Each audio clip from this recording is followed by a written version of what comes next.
Welcome to TradersArmy.com, defending your right to build wealth and preserve capital for generations to come.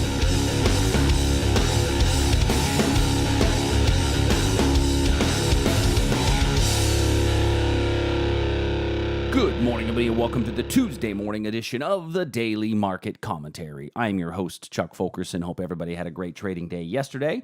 Those of you new to the channel, click that subscribe button down below. We look at the same 10 to 12 futures markets every day, identifying potential breakout trades and reversal trades from an educational perspective. So let's go ahead and dive right in.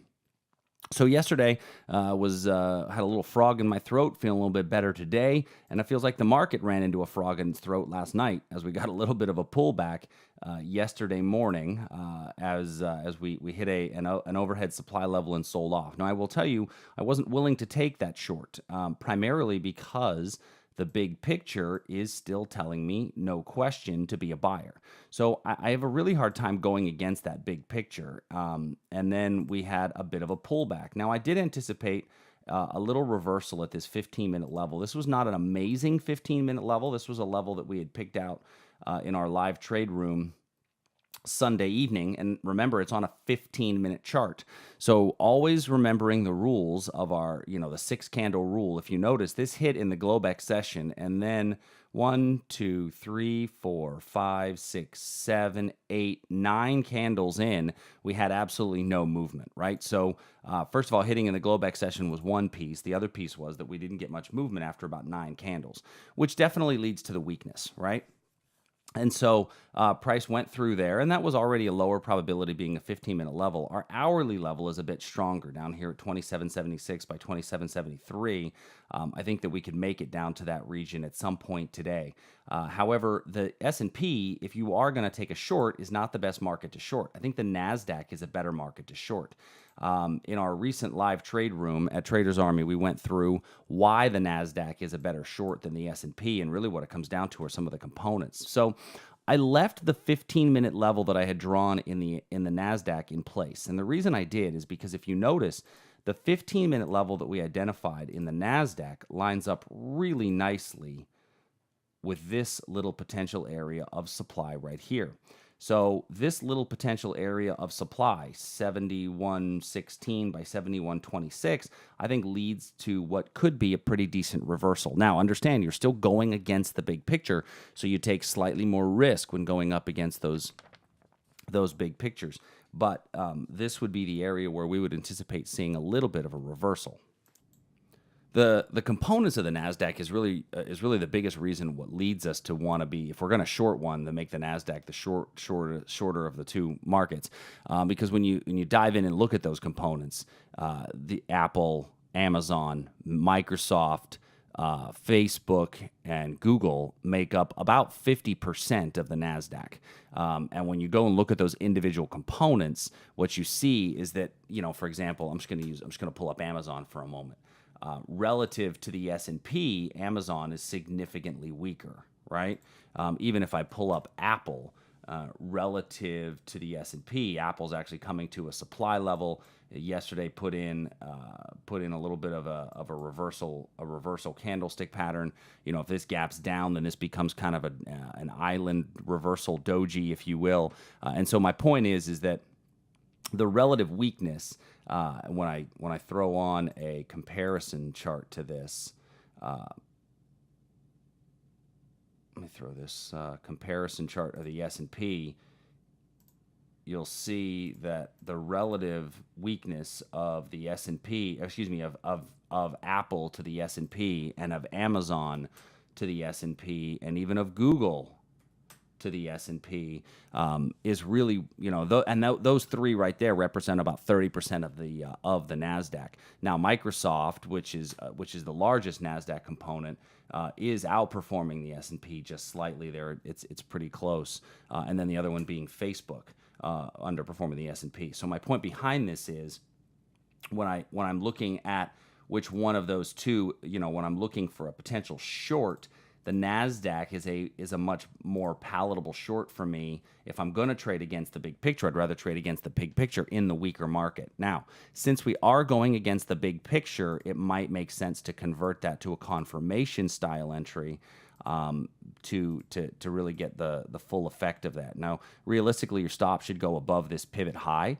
That's really where your stop should be in there, or at least give yourself a bit more wiggle room if you do just use that area right there. Crude oil came into our 15-minute level, and once again, our 6 candle rules telling us, not a whole lot of movement coming out of this thing. We are getting a bit of a bounce off of our 15-minute level from yesterday's daily market commentary. And so, if you're still in it, great. If not, no big deal. I don't feel like you're missing out on too big of a move because we're coming up to some supply right up in here. But I think that there is an opportunity for you to get long on a pullback to a better level. Ultimately, I feel that we'll probably retrace this big speed candle in some way. And retracing that big speed candle, even if we only make it to halfway up, I think we could easily make it to 56.75 at some point later in the day.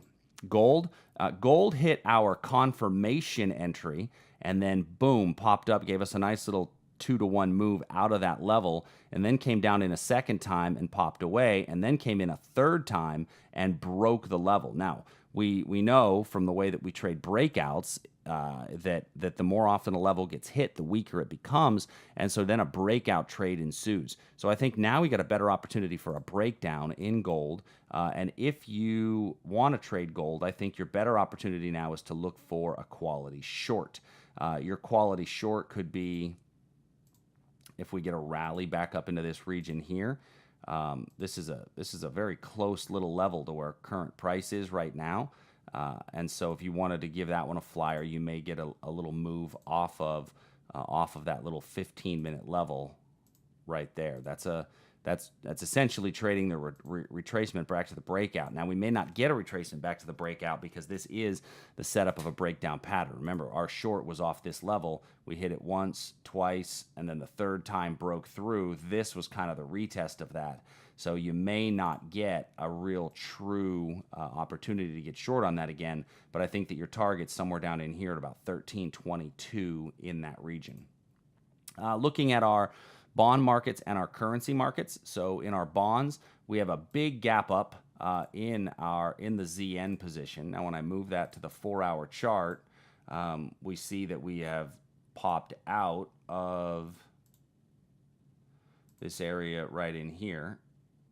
Now, when I move to the daily, if I look at this on the daily, we can see that our pop on this daily position is due to our contract, right? So looking at that, if I just pull up the ZN M19,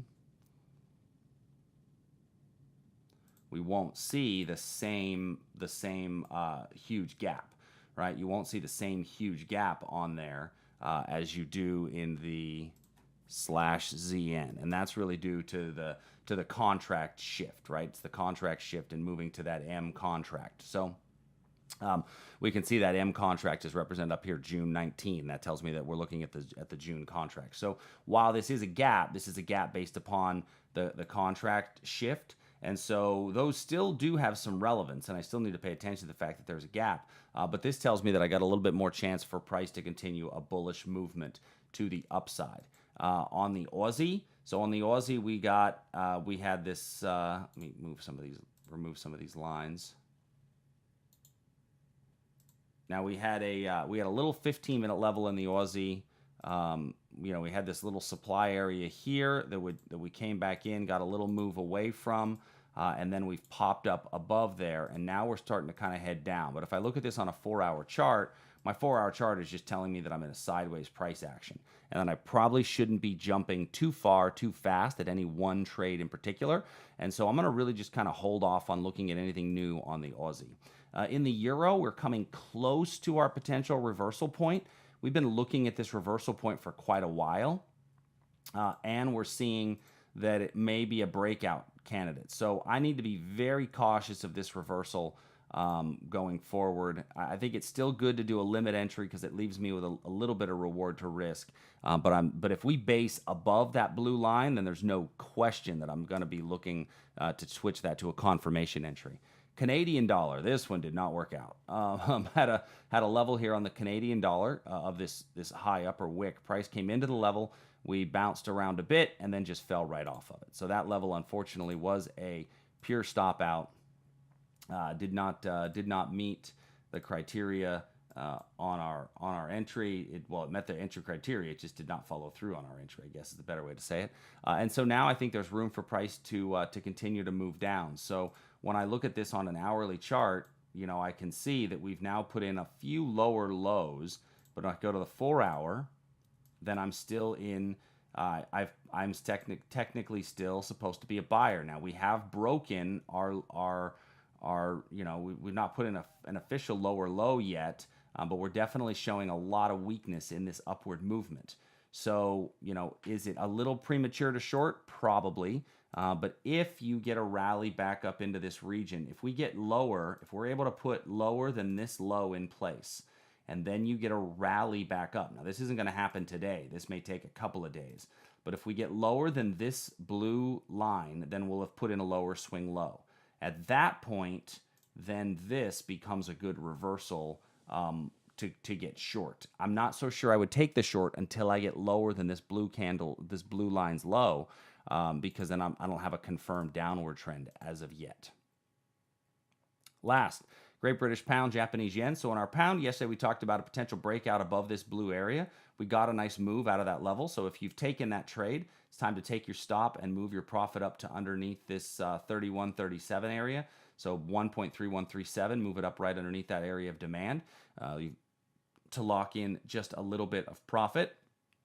And then in our Japanese Yen position, we got a little bit of a breakdown below this line that we've kind of been waiting on. However, it did not give us much of a follow-through. Technically, your stop out shouldn't have occurred yet if you did get short, because your stop would go above this pivot right here.